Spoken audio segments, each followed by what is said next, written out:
Bonjour, Bandeko Balandi, Congolais partout, Bozali, et partout, Bozomami, Toye Lissouko Sabino, lumière, paix, information par rapport aux enjeux de l'air. Boyeba, qu'est-ce qui se passe? Et le lot Kolobela, par rapport à ma mission, où il y a des chefs de l'État au monde, où va bouleverser le monde entier. Bazana une mission divine. Tout Kolobela Donald Trump par rapport à Bouzong, il y a des quelqu'un où il y a pouvoir au azui.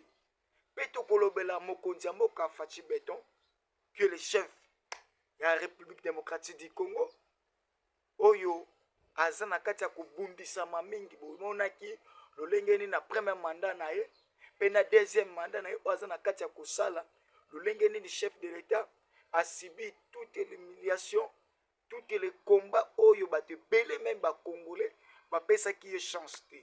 Mais Tolobaka, makambo ya Congo tozwango d'une manière spirituelle ndenga na lobaka yango plusieurs fois na lekaka abokoyeba mokonzi mboka o elelo yo le prophétie lobama sur Congo yango nde lelo to ko vivre yango e mokonzi mboka aza molakisi aza nani oyo alakisaka oyo afungulaka oyo atalisaka bato awa lumière awa libulu yende babengaka molakisi e mokonzi mboka aza molakisi ya République démocratique du Congo on a prophétie ya Kimbangu Vuluzi Kimbangu oyo a prophétisa que le 5e président oyo akoya na Congo akotia mboka o na rai akotia mboka o na chemin akotia mboka o na nzela parce que mboka ebungaki mboka ezalaki na kati ya libulu et lokola tozalaka na temps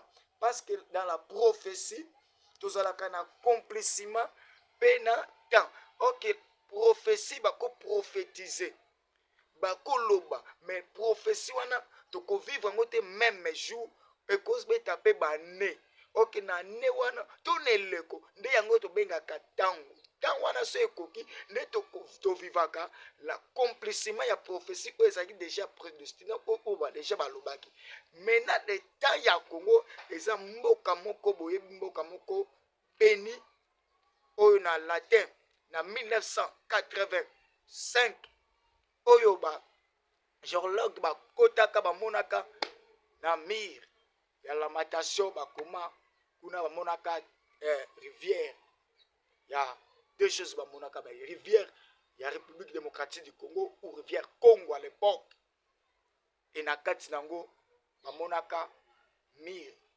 ya Chine.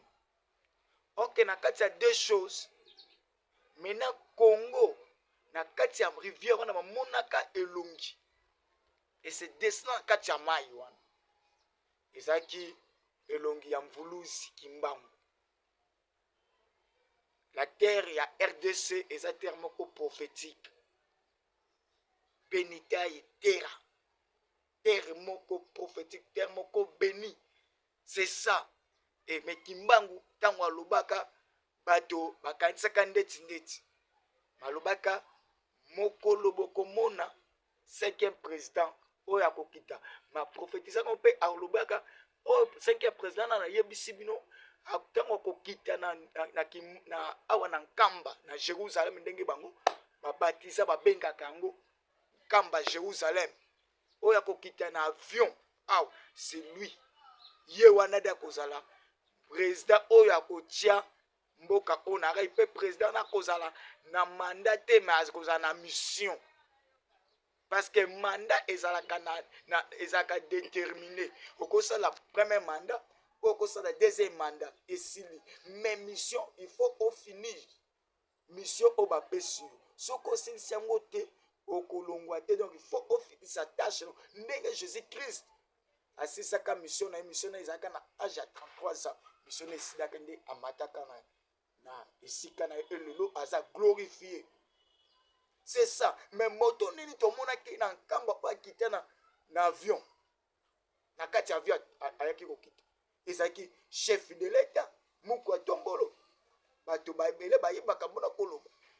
E ba obolanda kabiso awa donc information eza na ba boko so vraiment information il y a détail pe il y a vérité vraiment chaîne abino ezaka vraiment tellement riche parce que to kundola ka ba vérité pour que to pesa bino wa lumière boyeba mboka na biso elalaki ndenge nini elamuki ndenge mpe ezokende wapi ekomi mpe wapi. C'est ça oyo tosengage tozwa lit ya koya kopesa barévélation mpe balumière. Donc nakosenga bino bolike bopartage boaime banouveau oyo mpe nani basabone te basabone pour que direct na biso ezala bien protégé et sécurisé na battaque ya bayi Rwanda parce que nous sommes combattus dans plusieurs formes et ceux qui bozala na te mpona soutenir chaîne na bino oyo tokozala vraiment fragilisé. Donc nakosenga bino boaime tala sikoyo eloko wana yango monaki kamba elati robe ya sika comme l'accomplissement ya prophétie ekomonisami chef de l'état mwakiti na avion etango akitaki na se ya mbula tala signe basinyo akiti na sa mbula na avion e bato bayambaki baimage ezali bato bakaya koyamba mokonzi ya mboka bakumbami parce que bamoni longi bamoni molakisi bamoni maître ye oyo na prophétie mbona koloba kimbangisa ebele bakokotelinga te bayebi yango parce que la prophétie est déjà si elosakolamaki mais na bane nini mpe tokovivre yango awa na ntango ekozwa présidence na premier mandat na ye na 2018 et maintenant mokonzi wana azalaka toujours kaka combattre.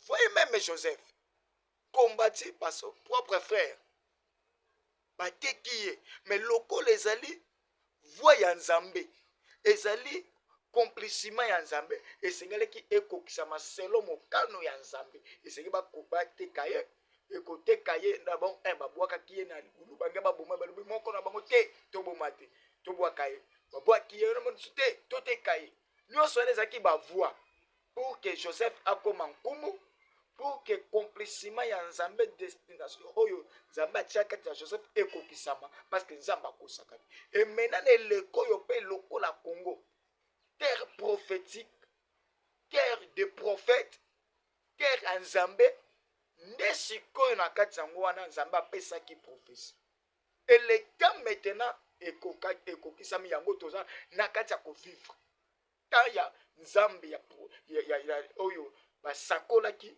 mpona Congo siko moto Tshisekedi azalaki combattu voire même aleki na plusieurs attentats ya plusieurs formes plus de 200 attentats oyo mokonzi ya mboka barate banda akotaki na premier mandat netina deuxième mandat et bomoni bino moko combien de fois bagénéraux trahi chef de l'état combien de généraux tokangi combien des officiers à l'armée to bloqué nyonso wana eza te parce que mokonzi ya mboka aza mieux sécurisé non soki ete sécurité na bakodépendre kaka na bayi congolais to na bato to na bachikata nde babengaka bango bagarde républicain nde mokonzi ya mboka asi akenda mais parce que le chef de l'état akomprenaki ngai ngo mboka oyo nakoka kodirige te mais nzambe yo nde fanda na siège na kiti oyo ok kiti oyo alobaki afanda eza kiti te oyo ya trône na ye oyo ya présidence non mais eza kiti oyo ya ye moko Tshisekedi parce que la Bible dit vous savez pas que votre corps est le temple du Saint-Esprit azwa nzambe tondisa ye na motema afanda dirige ngai nde acte oyo asala mpe aye koloba liboso ebele nde ebundelaka mokonzi ya mboka alobi na limbisa baprédécesseur na nga oyo basala mabe. Vous savez, la République est enterrée na kati ya mer. Tangu Mobutu alobaka, s'il s'agit que la paix vienne, et na kosala pour nyonso tout na sala négociation, na sala d'accord même avec le diable pour que la paix règne. C'était l'impact déjà oyo esalamaka oyo Mobutu apesaka pacifiaki bokonzi na biso na Lucifer. Sirène Yamai, c'était lui Oyo abanaki menako diriger Congo. Donc on a qui tout est manœuvre ou les cas qui sur le plan spirituel, ba massacre, ba accident, makambo bako avancer bien te. Pendant que mokonzi ya mboka ye aye kosenga bolimbisa bato nyonso, nzambe ayoki, nzambe amoni kolela. Maintenant mokonzi yango fo complicime ekokisama, il esengelaki une autre force eya pour que accompagne chef de l'État. Quelle est cette force? Dieu a ke koluka otobengi Donald Trump oyo pe na mandat na ye liboso, même ne toujours na Washington na Maison Blanche bayaki wana ba globaliste, bato mabe, bato balukaka guerre na Afrique, bato ba financaka rébellion na Afrique, bato balingaka ba pays africain développé te. Bitumba ezala c'est tel o babundisaki Donald Trump ope basaki toutes les façons bayaki écarter Donald Trump. Mais Dieu, comme il reste Dieu, il contrôle toutes les choses. Aye kosisite azongisi sous Donald Trump zonga parce que naza na mission faut et s'accomplir na Afrique pe précisément na RDC, mais yonde faut zonga zonga les sous na choisi. Dieu a suscité Donald Trump. Et Donald Trump pour y aller ba pesier un mission divine. Quelle est cette mission? Au monde qui combien ya Donald Trump le deuxième mandat yoka oyo tobengi oyo eloko asalaki. Asalaki nini? La prestation na serment lobi na lapindai nga nazo salela un nzambe mission o nzambe apesika ya ko instaurer la paix. Quand je viens, non pour tuer. Je ne suis pas là pour le sang des humains, mais je suis là pour restaurer la paix au monde. Et je vais installer la paix. C'est ça, le discours de Donald Trump. Bande Kobalandi, un monsieur est tellement riche. Il y a des révélations. Parce que Makamba Congo, Makamba Mondo, c'est spirituel. C'est la spiritualité qui s'engendre physique. Ce qui est la spiritualité au long, na bonzo topé na bomoto boy, au long déjà. Mais c'est spirituellement ça la forme. Et Donald Trump on monte Donald Trump a ce qui na forme à négociation tout comme on a leka a yepé ni sous pas mon konzambo. Na kutani les esprits. L'Amérique et l'Afrique, c'est carne. Or que l'aigle, parce que pouvoir est totem, oh les États-Unis, les pouvoir est fandi na kati ya aigle. Aigle boyebi. Chaque pays, bazaka na totem na bango. Comme nous la RDC, totem na biso boyebi. Léopard. Maintenant siko l'aigle et quittait déjà États-Unis d'Amérique. Il y a qu'au fond en Afrique centrale. Quel est ce pays? Ok. Pouvoir. Chers Congolais, on m'a dit l'aigle et quittait déjà Amérique et installé ce qu'on a en Afrique centrale. Ok, le pays Oyo, ils ont un quartier centre, il y a Afrique. Quel est ce pays? C'est la République démocratique du Congo. Donc, l'aigle est à RD Congo. République démocratique du Congo. La raison pour laquelle mariage, il y a Donald Trump, les esprits s'accordent. Beaucoup de gens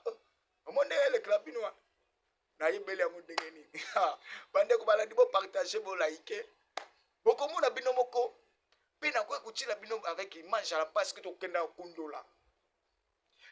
la mission que Dieu a donnée à Donald Trump, le président américain, et cette mission est ça pour le développement et la République démocratique du Congo. Maintenant, Motofo a accompli l'accomplissement et salam. C'est le président américain, le président Oyo Aye, c'est Donald Trump. On a suscité, accompli.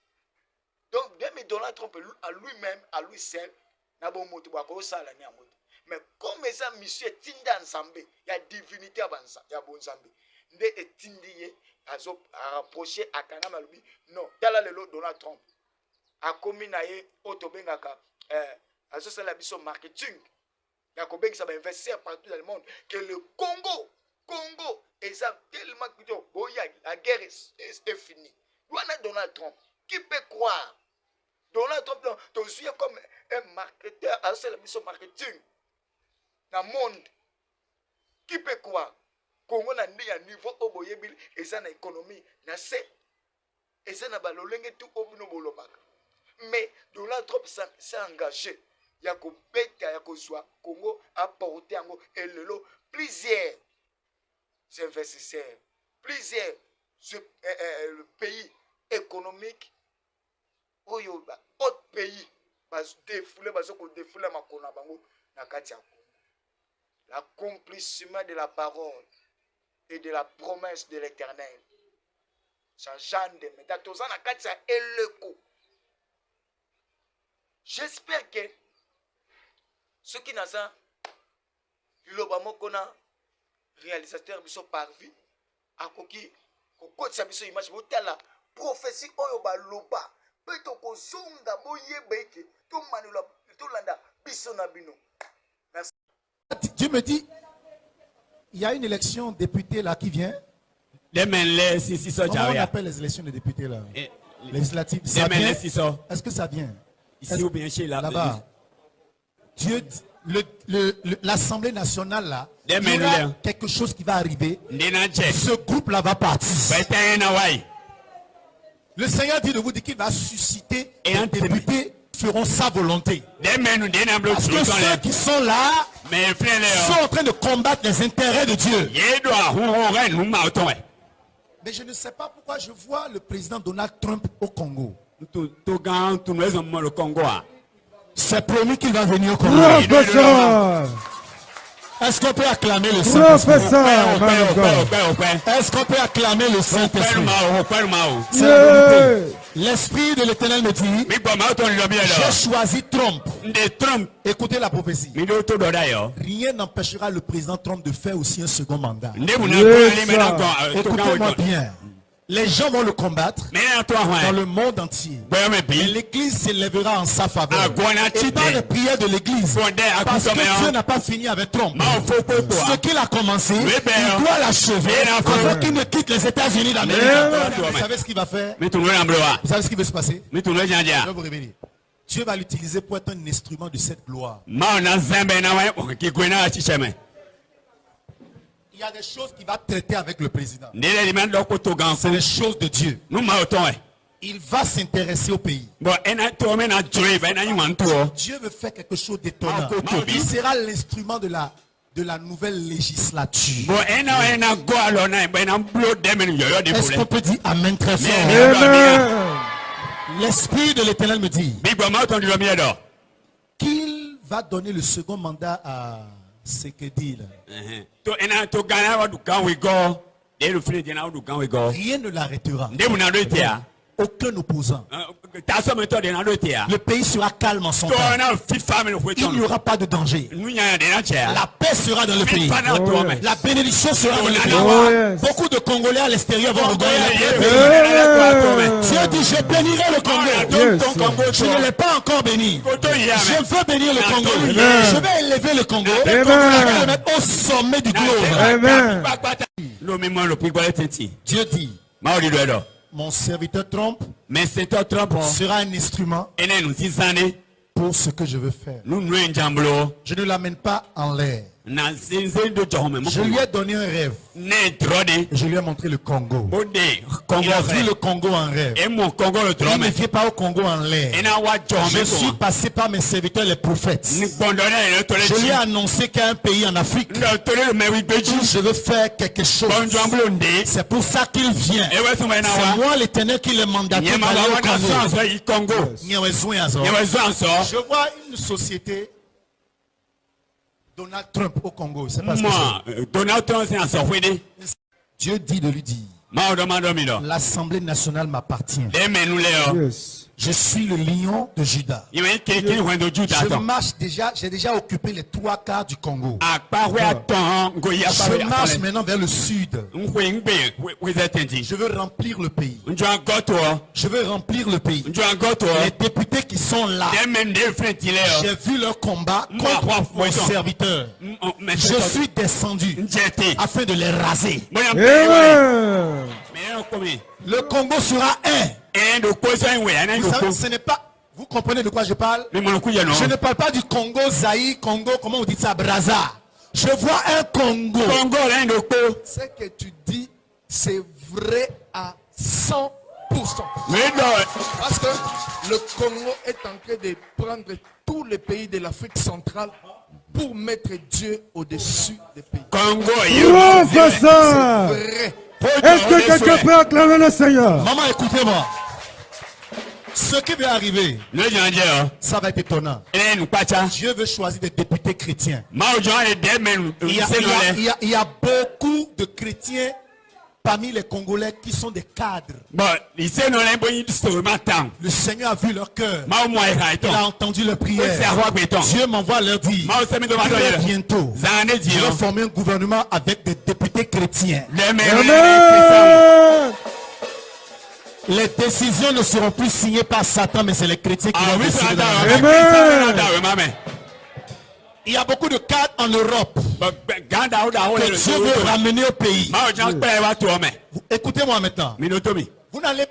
Vous voyez, entre-temps, les Ghanéens étaient à l'extérieur. Ils travaillaient à l'extérieur. Très bientôt, vous allez voir très rarement les Congolais dans d'autres pays.